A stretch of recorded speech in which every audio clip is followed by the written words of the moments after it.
Let's go, Lions. I don't know about you, but I'm already counting down the minutes until the new season kicks off. There may still be a few months to go, but my blue and silver heart is already pounding with excitement. Our team is more connected than ever and ready to roar high in search of greatness. Today, I've got some hot topics straight from the Lions locker room, and trust me, a lot of big things are about to happen. I'm going to break it all down for you, but before we dive into the details, make sure you hit that like button, but only if you're a true fan who's been riding with Detroit for years. It's amazing to see this fan base growing stronger every day. Some of you have been with the Lions since the toughest times back in the day, and now you're here to witness this incredible new era of hope and power. Maximum respect to all of you who carry this shield with pride. And if you're a true Lions fan, drop a comment right now. One pride. Let's roar stronger.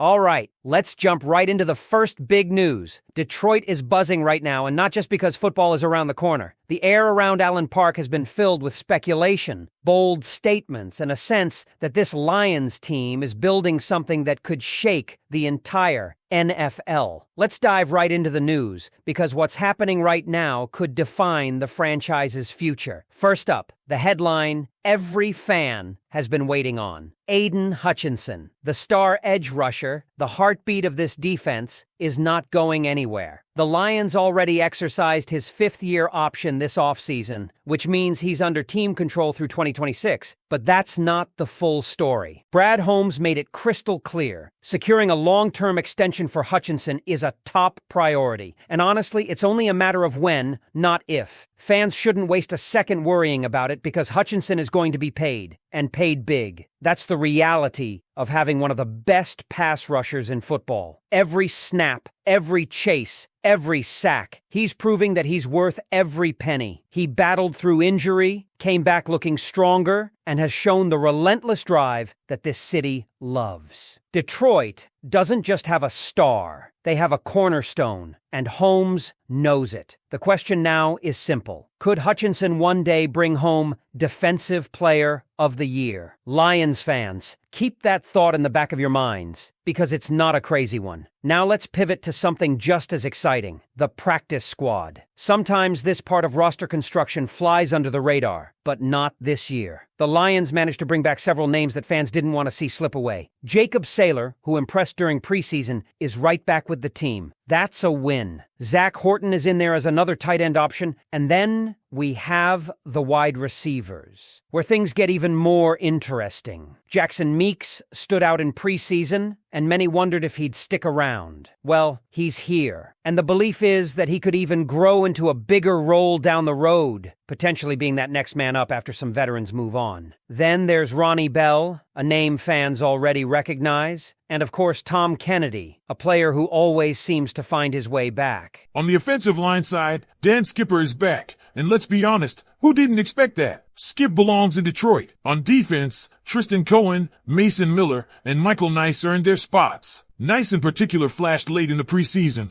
showing he has what it takes to compete. Then there's Miles Adams and Keith Cooper. Cooper was a borderline case for the 53-man roster, so keeping him in-house is a major plus. And of course, Anthony Pittman returns, the Tom Kennedy of the defense, a guy who bleeds Honolulu blue and always fights for his spot. Rounding it out are Eric Howlett and Lauren Strickland, making this one of the most solid practice squads we've seen in recent years. What's crucial here is that depth wins games late in the season. The fact that Detroit held on to so much talent is proof that this front office is thinking long-term. But you know we can't talk Lions right now without bringing up Jared Goff. Number 16 isn't just managing games, he's been thriving. The NFL Top 100 placed him at number 15 overall, and if you dig into the stats, that ranking looks more than justified. Since 2022, among quarterbacks with at least 30 starts, Goff has ranked third in passer rating at 102, fourth in yards per attempt at 7.9, and fourth in completion percentage at 68.1. Oh, and let's not forget, first in passing touchdowns at 96 and tied for fourth in game-winning drives. That's not just solid, that's elite company. Yet, there's always debate with these rankings. Amon-Ra St. Brown even pointed out that players can nominate anyone, which makes the process a little unusual. But still, Goff at 15 feels right. He's been the engine of this offense, and every season he looks sharper. Could he climb even higher next year? Fans will certainly argue it, and it's a debate worth having because his consistency has been one of the keys to Detroit's rise. Now let's touch on something that's been stirring curiosity: Zadarius Smith. When Brad Holmes was asked about him,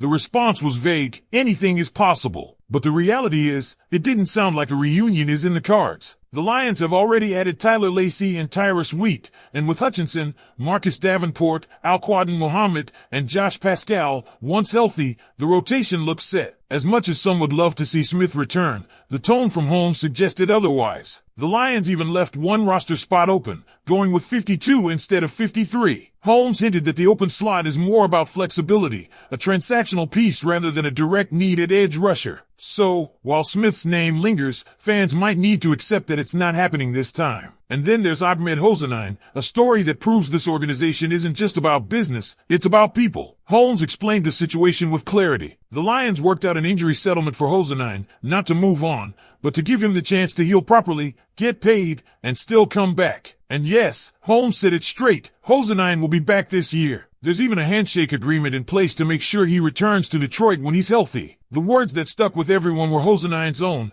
"I would die on the field for you, coach." That's the type of passion you can't teach, and it's the type of heart that defines Detroit football. In reality, this move also saves an injured reserve spot, something the Lions desperately needed last season when injuries piled up. It's smart, it's compassionate, and it shows why players believe in this culture. So here we are, a star edge rusher on the brink of a mega deal, a practice squad loaded with talent, a quarterback proving himself against the league's best, and a front office making tough but clever decisions. The Lions aren't just preparing for another season, they're building a foundation to compete for years. Now the question is, what do you think, Lions fans? Will Hutchinson's extension lock him in as the face of the defense for the next decade? Is Jared Goff underrated or exactly where he belongs in the NFL hierarchy? And how do you feel about the moves with Zadarius Smith and Ahmed Hosenine? Drop your thoughts, because the conversation about this team is just getting started. And if you thought that was all the buzz around Allen Park, think again. Because beyond the headlines, there's a deeper story unfolding, a story about how this front office is shaping a roster that's not only talented,